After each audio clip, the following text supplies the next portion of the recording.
Hello everyone and welcome to my YouTube channel English Paradise. Today we are going to have an explanation of chapter number 1 of First Flight Class 10 A Letter to God, which is written by G.L. Fuentes, Gregorio Lopez Fuentes. This story, A Letter to God, revolves around the idea of having unquestionable faith in something. This story is about a farmer whose name is Lencho, and Lencho has firm faith in God. First, I would like to brief you the story, that what is there, what are you going to read in this story. This story is about a poor farmer. As I told you, his crops were completely destroyed due to hailstorm.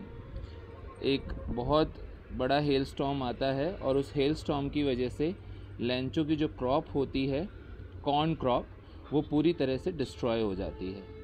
Lencho, जिसको God में बहुत faith था, बहुत strong faith था, he wrote a letter to God, and that is why the title of the chapter is a letter to God. Here a letter is that letter which was written by Lencho to God just to ask for some help. So what is there in the story we will come to know only after getting the explanation. So let's begin with the explanation of the story. This story begins with the place where Lencho's house was set. The house, the only one in the entire valley, sat on the crest of a low hill. From this height one could see the river and the field of ripe corn dotted with the flowers that always promised a good harvest. So जो Lencho का house था वो एक पूरी valley में, हिल के बिल्कुल top पे, crest of a hill, crest means top of a hill, hill के बिल्कुल टॉप पे लोकेटेड था, जहाँ से आराम से फील्ड्स, रिवर्स, सब कुछ दिखाई देती थी. उसकी वो फील्ड भी दिखाई देती थी जहाँ उसने अपनी कॉर्न की क्रॉप को सो किया हुआ था, और वो एक्सपेक्ट कर रहा था एक अच्छी हार्वेस्ट, क्योंकि कॉर्न की जो हार्वेस्ट, जो क्रॉप्स हैं, वो काफ़ी फ्लरिश हो रही थी, उसमें बहुत अच्छे फ्लावर्स ग्रो हो रहे थे. The only thing the earth needed was the downpour or at least a shower. Downpour means a heavy rainfall and a shower is a mild rain. So उसकी हार्वेस्ट, जो कि वो expect कर रहा था कि बहुत अच्छी होगी उस ईयर, उसको सिर्फ एक रेनफॉल की ज़रूरत थी, जिससे कि फाइनली वो एक अच्छी हार्वेस्ट रिसीव कर सकता था. Through out the morning Lencho, who knew his fields intimately means closely, had done nothing else but see the sky towards the northeast. So as you know that Lencho was expecting a good harvest that year, और हो भी बिल्कुल वैसा ही रहा था. Corn की जो crops थी वो काफ़ी राइप हो चुकी थी, and it was all set to get a good harvest. तो लेंचो, जो कि रेनफॉल एक्सपेक्ट कर रहा था, वो नॉर्थ ईस्ट डायरेक्शन में स्काई की तरफ देख रहा है, and he was expecting that some rain would come. Now we are really going to get some water, woman. Here woman refers to Lencho's wife, right? तो वो अपनी वाइफ से कह रहा है कि इस ईयर हम लोग कुछ वाटर रिसीव ज़रूर करेंगे. We are really going to get some water, and with that water they would get a good harvest. Water means rainfall. The woman who was preparing supper is the late night meal, the last meal of the day, replied, yes, God willing. तो यहाँ जैसे मैंने आपको बताया, women उसकी wife को refer कर रहे हैं. वो भी लेंचो की इस बात को एग्री करती है कि कुछ वाटर वो लोग एक्सपेक्ट कर रहे हैं, रेनफॉल एक्सपेक्ट कर रहे हैं, और उस रेनफॉल से उनको एक अच्छी हार्वेस्ट होगी. और वो यही उम्मीद करती है, because his whole family would have a good faith in God. और वो भी यही कहती है कि अगर गॉड की विल हुई, उनकी इच्छा हुई, तो that year they would get a good harvest. The older boys here means the older sons of Lencho. The older boys were working in the field while the smaller ones were playing near the house until the woman called to them all, come for dinner.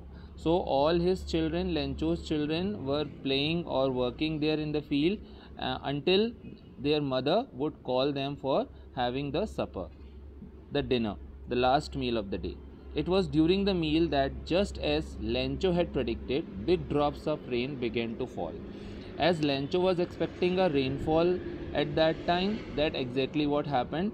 जो कि Lencho expect कर रहा था, बड़ी बड़ी drops rain की वहाँ गिरने लगती हैं। That was a good sign for him and he was very excited to see. वो बहुत खुश हो जाता है ये देखकर कि रेनफॉल होने वाली है और उसकी बहुत अच्छी हार्वेस्ट होगी and they all would be very prosperous that year. और उस साल वो बहुत प्रॉस्परस होंगे, अच्छी अर्निंग्स होंगी, अच्छी फसल होगी और उनको बहुत अच्छा प्रॉफिट होगा। In the north east huge mountains of clouds could be seen approaching. अब नॉर्थ ईस्ट डायरेक्शन में वो देख रहा था और उसने क्या देखा कि वहाँ से बहुत बड़े बड़े huge mountains of clouds means very huge clouds, massive clouds, बहुत बड़े बड़े डार्क क्लाउड्स वहाँ से अप्रोच करते हुए आते हुए दिखाई दे रहे थे।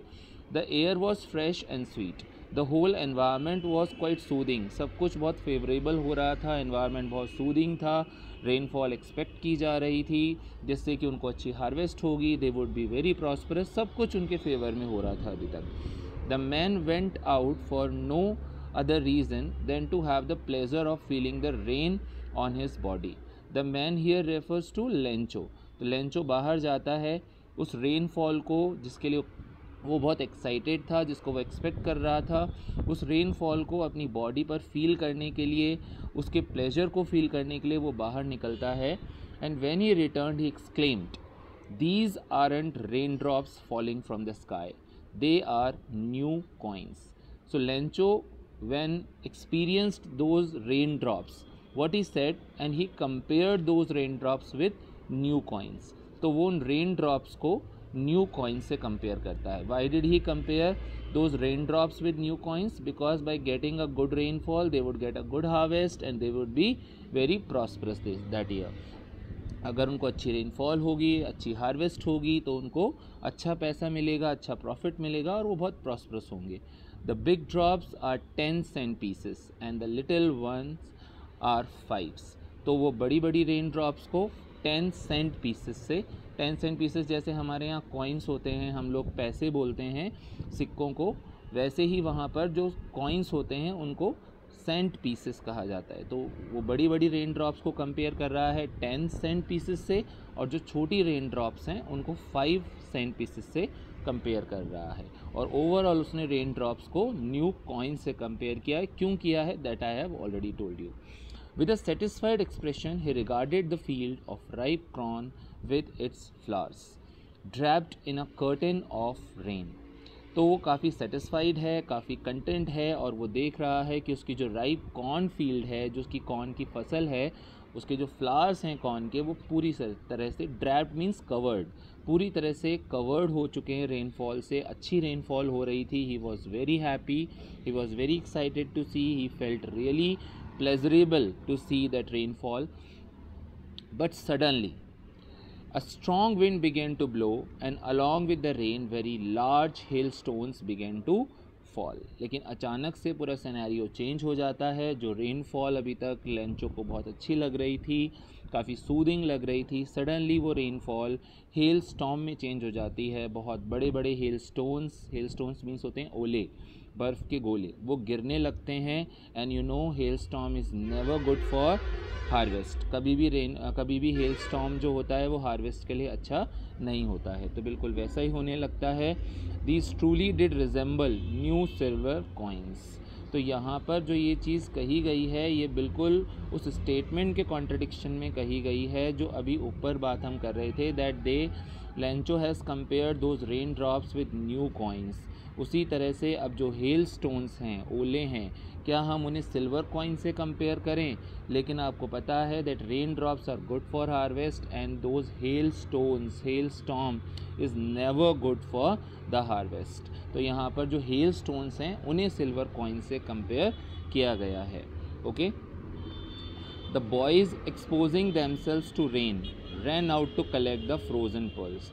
तो अब जो लेंचो के बच्चे हैं, छोटे छोटे बच्चे हैं, they you know that children are always innocent and they don't know whether the things are going in their favor or not।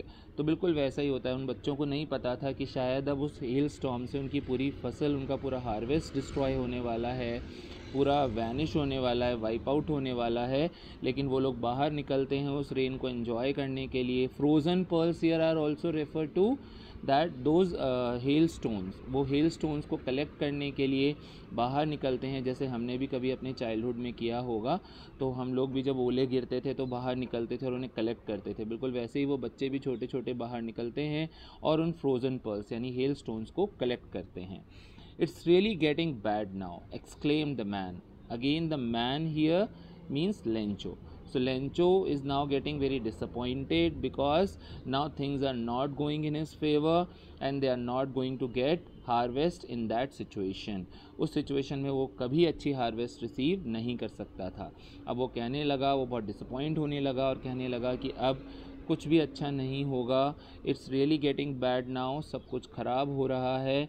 The whole harvest is getting destroyed, I hope it passes quickly. And what was he left with? He was only left with the hope that the hailstorm would pass quickly, otherwise that hailstorm would leave nothing and that hailstorm would completely destroy the crop. अब उसको यही expectation थी कि वो hailstorm बहुत जल्दी से वहाँ से निकल जाए, अदरवाइज़ क्या होगा कि उनकी जो पूरी हार्वेस्ट है, जो उनकी क्रॉप्स हैं, वो डिस्ट्रॉय हो जाएगी, कुछ नहीं बचेगा, and they would be starved next year और द फॉलोइंग ईयर। और फॉलोइंग ईयर वो लोग कुछ भी रिसीव नहीं करेंगे, कोई हार्वेस्ट नहीं होगी, उन्हें स्टार्व होना, starve means die of hunger, उन्हें भूखा रहना पड़ेगा, खाने को कुछ नहीं मिलेगा। You know that farmers have only one thing by which they can survive, that is their harvest. If they get good harvest, they get flourish, they get prosperous, otherwise it is very difficult for them to survive. बिल्कुल वैसा ही Lencho के साथ हो रहा था। For an hour the hail rained on the house, the garden, the hillside, the cornfield, on the whole valley. The field was white as if covered with salt. Field was white means expectations were going in vain. जो expectations थी Lencho की वो पूरी ख़राब हो रही थी। Hello storm रुकने का नाम नहीं ले रहा था। धीरे धीरे हेल स्टोन्स जो थे वो गार्डन को कवर कर चुके थे, हिल साइड को कवर कर चुके थे, पूरी कॉर्नफील्ड को कवर कर चुके थे, इवन पूरी वैली को कवर कर चुके थे। और अब ऐसा लग रहा था द होल फील्ड, जो उनकी पूरी फील्ड थी, that was once full of corn, जो कॉर्न से भरी हुई थी एक टाइम, वो पूरी वाइट हो चुकी थी। That means the whole field was covered with hailstones. तो इसका मतलब था कि उनकी पूरी फसल जो थी वो डिस्ट्रॉय हो चुकी थी और जो एक्सपेक्टेशंस थी वो भी ख़त्म हो चुकी थी। अब वो अच्छी हार्वेस्ट रिसीव नहीं करने वाले थे। Not a leaf remained on the trees, the corn was totally destroyed, the flowers were gone from the plants, Lencho's soul was filled with sadness. अब धीरे धीरे क्या होने लगा, लेंचो जो एक टाइम पे बहुत खुश था अपनी हार्वेस्ट को देखकर, क्योंकि उसकी हार्वेस्ट बहुत फ्लरिश हो रही थी, लेकिन अब वही फ्लावर्स जो बहुत अच्छे से ब्लूम कर रहे थे, बहुत अच्छे से ग्रो कर रहे थे, वो फ्लावर्स अब पूरे ख़त्म हो चुके थे, पूरी फसल ख़त्म हो चुकी थी और अब उनके पास में कुछ भी नहीं बचा था। लेंचो जो अभी तक बहुत खुश था हेल स्टॉर्म के पहले, अब लेंचो बहुत डिसअपॉइंट हो चुका था। His soul was filled with sadness, that means he was getting very disappointed.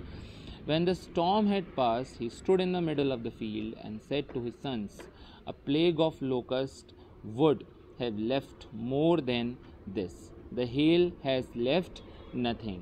This year we will have no corn. That night was a sorrowful one. All our work for nothing. There is no one who can help us. We all go hungry this year.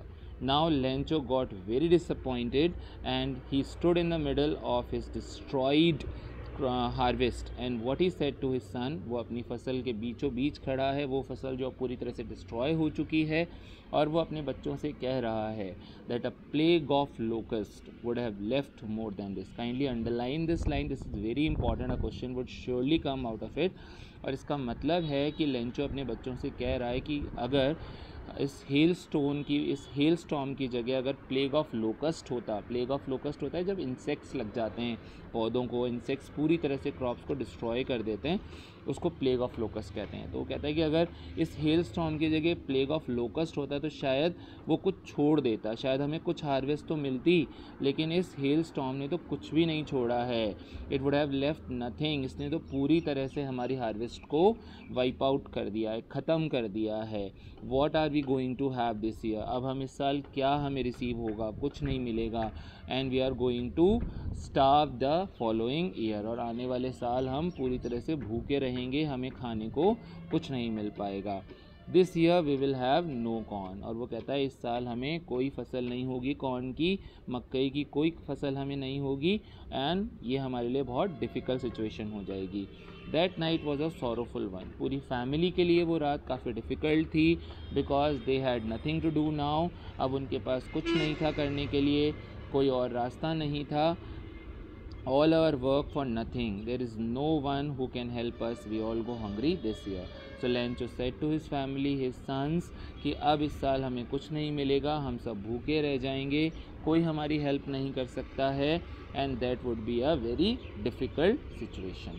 तो अभी तक आपने story में देखा students की किस तरह Lencho, जो कि बहुत एक्सपेक्टेशंस रख रहा था, और ये भी मैं आपको साथ के साथ बता दूँ, लेंचो एक बहुत ही हार्ड वर्किंग पर्सन था। He was like a ox of a man, जो कि बहुत हार्ड वर्किंग था। वो अपनी क्रॉप्स के लिए बहुत हार्ड वर्क करता था, वो बहुत अच्छी हार्वेस्ट के लिए काम करता था, उसके बच्चे भी बहुत हार्ड वर्किंग थे। लेकिन जब हार्ड वर्क किसी का इस तरह से वेन में जाता है, ख़राब होता है, तो उसको बहुत बैड फील होता है। जैसे लेंचो को हुआ, वो इतनी अच्छी एक्सपेक्टेशंस कर रहा था, उसकी मेहनत का फल उसको मिलने वाला था, finally he was going to get the fruit of his hard work, लेकिन वो नहीं मिल पाया और उसकी क्रॉप्स पूरी तरह से ख़त्म हो गई। तो स्टूडेंट्स, आपने देखा कि अभी तक उसकी इस स्टोरी में क्या हुआ। आगे की स्टोरी को पढ़ने के लिए, आगे की स्टोरी के एक्सप्लेनेशन को जानने के लिए kindly follow my channel, kindly subscribe it, so that you can get good explanation, and in my next part of this chapter we will finish off this chapter. Thank you very much. Have a nice time.